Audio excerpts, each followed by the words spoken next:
Udah basi, cong, basi. Mau main aman atau main nyaman? Masa kau buat lagu rohani tetapi kau bela mati-matian si Es itu? Dia kalau ngomong suka benar. Iya, memang ya omongannya tuh. Belajarlah dari Sarwenda. Sesuai dengan apa yang diinginkan oleh Sarwenda. Seorang ibu yang punya anak, apalagi itu. Antara nyaman sama main aman kan beda tipis ya.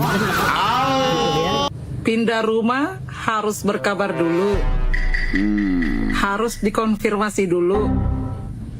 Dengan alasan yang sama, anak, Aduh. pre, cong. Waduh. Ingat mantan ya, sudah mantan. Udah basi, cong, basi. Assalamualaikum warahmatullahi wabarakatuh. Halo teman-teman semuanya, selamat datang kembali di Hanel Surapentol, Hanel yang membahas dan mereaksi berbagai video viral serta reaksi para netizen. Kali ini kita akan membahas kembali sosok Ruben Onsu, Sarwenda, dan berbagai reaksi yang bermunculan dari para kreator konten maupun netizen. Perdebatan soal ucapan main nyaman atau main aman, tanggapan soal persidangan hingga pro kontra yang semakin memanas kembali menjadi sorotan. Yang menarik, perkembangan terbaru menunjukkan semakin banyak pihak yang ikut memberikan analisis, kritik, bahkan saling membalas pendapat sehingga suasana makin ramai dan memancing beragam komentar. Tonton videonya hingga usai, karena saya akan memberikan komentar cukup panjang di bagian akhir video. Yuk kita tonton videonya. Basi. Waduh. Pindah rumah itu hanya dua. Mau main aman atau main nyaman?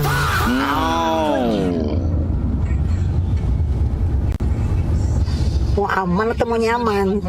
Langsung deh cus pindah. Waduh. Setelah heboh, yang tahu juga orang luar, baru deh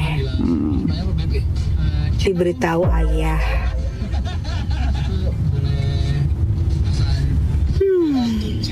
Zaman sekarang. Idolanya si Es ini ya, dia kalau buat status atau VT dia buatlah lagu-lagu Tuhan atau lagu-lagu rohani. Bu, kau salah. Kau ya, kalau kau setakat membela idolamu itu boleh, tapi jangan kau maki-maki siapa yang dukung RO. Jangan kau bilang bukit, kere, kismin, gak ada otak, muka aura gelap. Kau kiranya Tuhan membela idolamu itu? Justru Tuhanlah membuktikan kebusukan idolamu yang simpan selama bertahun-tahun. Katanya ibu peri, rupanya jinnya peri. Ya, kau membela cukup kau bela. Lihat awal-awal mula di mana kejadiannya. Jangan kau berkuar-kuar, kau buat PT lagu-lagu rohani. Jangan, Tuhan aja benci.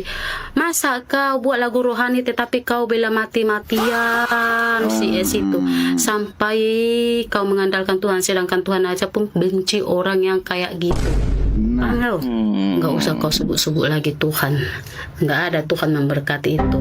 Yang orang like mesum, pemuja gunung kawi, kotor, kasar. Emang Tuhan mau ngomong kayak gitu kah? Nggak usah. Kau saja pun sudah mengkhianati Tuhanmu, lebih percaya dengan si artis Es itu.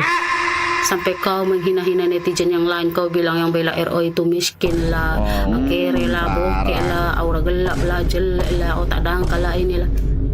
Itu aja pun kau sudah jauh dari Tuhanmu. Paham kau sampai sini? Belajarlah dari Sarwenda. Buat para wanita di sana ya yang baru menikah atau baru rencana menikah, sekaya apapun suamimu, sedapat mungkin tetaplah memiliki penghasilan. Pernikahan itu sebuah perjalanan yang sangat panjang dan kita tidak pernah tahu apa yang akan terjadi dalam perjalanannya. Setidaknya seorang wanita yang memiliki penghasilan akan lebih mudah dalam mengambil sebuah keputusan, termasuk tidak mau ribut juga dengan urusan harta gono gini jika terjadi perceraian. ikhlas melepaskan semuanya agar lebih damai dalam menjalani hidup yang baru bersama orang-orang yang mengasihi kita. Begitu ya wanita dari Sarwenda. Buat para wanita di sana ya yang baru menikah. Halo Mbak, ya saya lihat langsung VT-nya di-stage Mbak tuh. gitu ya, belajar dari Sarwenda dengan temanya kan perempuan itu harus bekerja, harus mempunyai penghasilan sendiri, jadi nggak peduli dengan harta gono gini, seperti itu kurang lebihnya ya. Kalau menurut saya, mau kita udah punya pekerjaan sendiri, punya penghasilan pun tetap namanya harta gono gini itu sudah diatur ya oleh negara. Jadi otomatis pasangan suami istri yang sudah menikah dan selama dalam pernikahan menghasilkan apapun yang dicapai gitu ya oleh keduanya, baik suami atau istri, itu sudah pasti harus dibagi dua. Demikian juga dengan hutang-hutangnya ya Mbak. Itu saya rasa sih Sarwenda tidak naif ya. Tidak naif karena saya lihat, dan Ruben juga tidak pelit, karena saya lihat Ruben mengakomodir kok semua yang diminta, dan sampai di ujung-ujung rumah tangganya pun rumah tersebut sudah Bayar. disepakati untuk membuat dekorasi atau merenovasi Renovasi ya, rumahnya kemarin beserta tuh. dengan segala isinya itu sesuai dengan apa yang diinginkan oleh Sarwenda ya kan.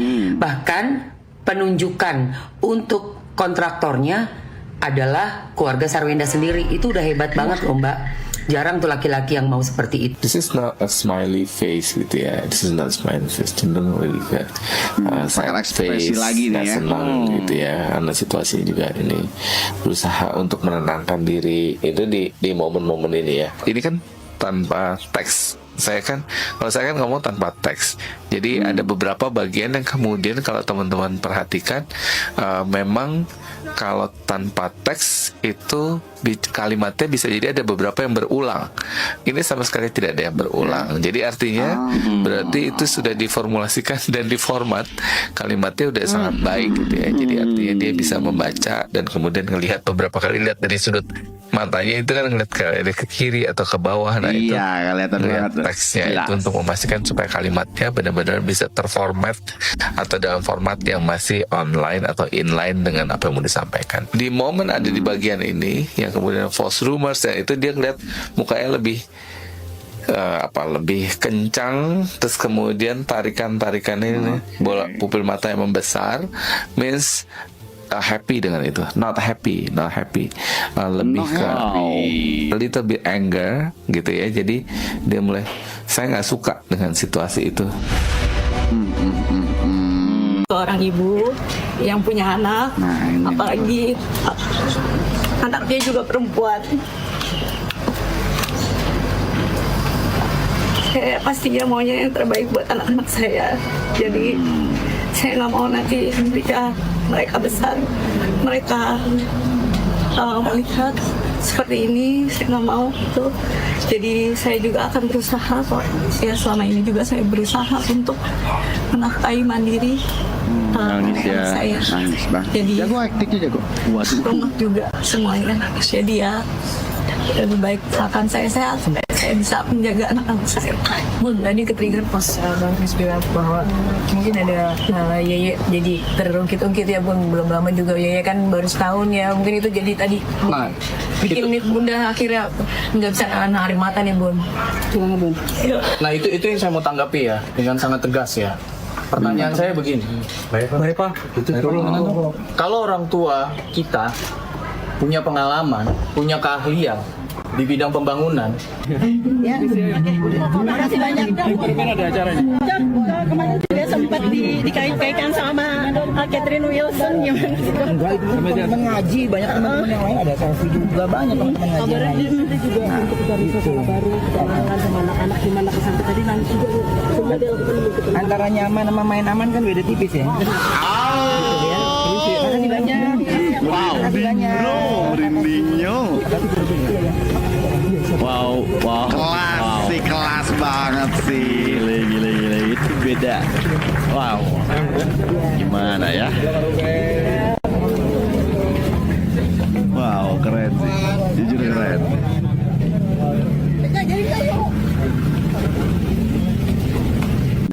Jujur rasanya pas aja. Kalau misalnya jadi food vlogger tuh kan kayak nafsu makan juga nambah ya kita ya. Bikin kok ada dong. Aduh. Dia tuh cuma aku sih Aduh. Nah, ini tuh aman aja. Indah gitu ya. Sesuai namanya Enda kan. Tuh. mertuanya Pasang pohon. Beda sih. Beda. Berikut closing yang tetap bernuansa subjektif sebagai opini kreator, tetapi tidak menyajikan tuduhan atau klaim yang belum dapat dipastikan kebenarannya. Nah teman-teman, itulah tadi video yang baru saja kita saksikan bersama. Kalau saya pribadi melihat fenomena seperti ini, jujur saya merasa yang paling panas sekarang justru bukan persoalan para tokohnya, melainkan perang opini yang terjadi di media sosial. Hampir setiap hari selalu muncul video baru, potongan video baru, komentar baru, sampai analisis baru dari berbagai kreator. Akibatnya, publik terus disuguhi sudut pandang yang berbeda-beda sehingga perdebatan pun tidak pernah benar-benar selesai. Saya pribadi juga melihat bahwa setiap orang berhak mempunyai pendapat masing-masing. Ada yang merasa simpati kepada satu pihak, ada yang mendukung pihak lainnya, dan ada juga yang memilih berada di tengah. Menurut saya itu hal yang wajar. Yang kurang baik adalah ketika perbedaan pendapat berubah menjadi saling menghina, saling merendahkan, bahkan menyerang orang lain hanya karena memiliki pandangan yang berbeda. Di video tadi kita melihat banyak sekali komentar yang sangat keras. Ada yang membela mati-matian, ada yang mengkritik habis-habisan. Bahkan, terkadang para pendukung lebih emosional dibandingkan orang yang sebenarnya sedang menjadi pembahasan. Fenomena seperti ini hampir selalu terjadi di media sosial. Semakin viral suatu kasus, biasanya semakin banyak pula orang yang merasa harus ikut memberikan penilaian. Kalau saya sendiri, saya lebih memilih menikmati berbagai sudut pandang sebagai bahan diskusi. Saya tidak ingin langsung percaya begitu saja terhadap satu potongan video, satu narasi, ataupun satu komentar. Di era sekarang, sebuah video berdurasi beberapa detik saja bisa memunculkan persepsi yang sangat berbeda ketika dilihat dari konteks yang berbeda pula. Menurut saya, kita sebagai penonton juga perlu belajar untuk tidak mudah terbawa emosi. Kadang ada video yang memang sengaja dipotong pada bagian tertentu sehingga terlihat dramatis. Padahal ketika ditonton secara utuh, maknanya bisa berbeda. Sebaliknya, ada juga video yang memang lengkap sehingga penonton bisa menilai sendiri tanpa harus dipengaruhi opini orang lain. Saya juga memperhatikan bahwa sekarang hampir semua orang bisa menjadi komentator. Ada yang menganalisis ekspresi wajah, ada yang membahas bahasa tubuh, ada yang menafsirkan kalimat tertentu, bahkan ada yang mencoba membaca maksud di balik setiap gestur. Menurut saya, hal-hal seperti itu boleh saja menjadi bahan diskusi, tetapi jangan sampai kita menganggap semua analisis sebagai sebuah kepastian. Tetap harus ada ruang untuk berpikir kritis. Yang menarik dari fenomena seperti ini adalah bagaimana media sosial bekerja. Semakin banyak orang berdebat, semakin ramai pula sebuah topik dibicarakan. Algoritma kemudian mendorong topik itu muncul lagi di beranda pengguna lain. Akhirnya muncul video reaksi, video tanggapan, video klarifikasi, hingga video yang membahas komentar dari komentar sebelumnya. Siklusnya terus berputar dan membuat isu tersebut bertahan lebih lama. Kalau saya melihat, justru yang perlu kita pelajari adalah bagaimana menjaga cara berdiskusi. Tidak semua orang yang berbeda pendapat harus dianggap musuh. Tidak semua orang yang mendukung salah satu pihak berarti membenci pihak lainnya. Seringkali seseorang hanya melihat persoalan dari pengalaman hidupnya sendiri sehingga sudut pandangnya berbeda. Saya juga merasa bahwa sebagai penonton kita perlu membatasi diri untuk tidak terlalu larut dalam konflik yang sebenarnya bukan bagian dari kehidupan kita. Mengikuti perkembangan berita boleh, menikmati konten reaksi juga boleh, tetapi jangan sampai emosi kita ikut terkuras hanya karena perdebatan di internet. Yang saya suka dari kolom komentar sebenarnya adalah ketika banyak orang bisa berdiskusi dengan santai. Ada yang memberikan pendapat, ada yang menyampaikan argumen, lalu yang lain menanggapi dengan sopan. Menurut saya, itulah fungsi media sosial yang sesungguhnya menjadi ruang bertukar pikiran, bukan ruang untuk saling menjatuhkan. Saya juga ingin mengingatkan bahwa setiap orang tentu memiliki sisi yang tidak kita ketahui. Apa yang terlihat di media sosial belum tentu menggambarkan keseluruhan keadaan.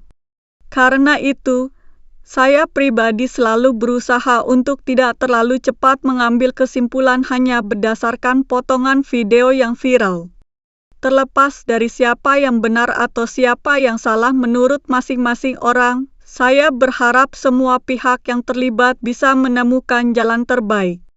Bagaimanapun juga, kehidupan pribadi seseorang jauh lebih kompleks daripada apa yang kita lihat di layar ponsel. Kita hanya melihat sebagian kecil dari keseluruhan cerita. Dan untuk kita semua sebagai penonton, mari jadikan setiap peristiwa viral sebagai pengingat agar lebih bijak dalam menggunakan media sosial. Jangan mudah terpancing oleh judul yang provokatif, jangan langsung percaya pada potongan video tanpa konteks, dan jangan mudah menyebarkan informasi yang belum jelas kebenarannya. Sikap kritis jauh lebih bermanfaat daripada terburu-buru menghakimi. Itulah pendapat saya. Tentu saja teman-teman boleh setuju, boleh juga memiliki pandangan yang berbeda. Justru itulah serunya berdiskusi. Yang penting, mari kita saling menghormati dan menjaga etika ketika menyampaikan pendapat. Perbedaan pandangan bukan alasan untuk saling menyerang. Sekarang giliran teman-teman. Menurut kalian, bagian mana dari video tadi yang paling menarik perhatian? Apakah ada pendapat yang kalian anggap paling masuk akal? Atau justru kalian memiliki sudut pandang yang berbeda? Tulis semuanya di kolom komentar dengan bahasa yang santun, karena saya selalu senang membaca berbagai opini dari teman-teman.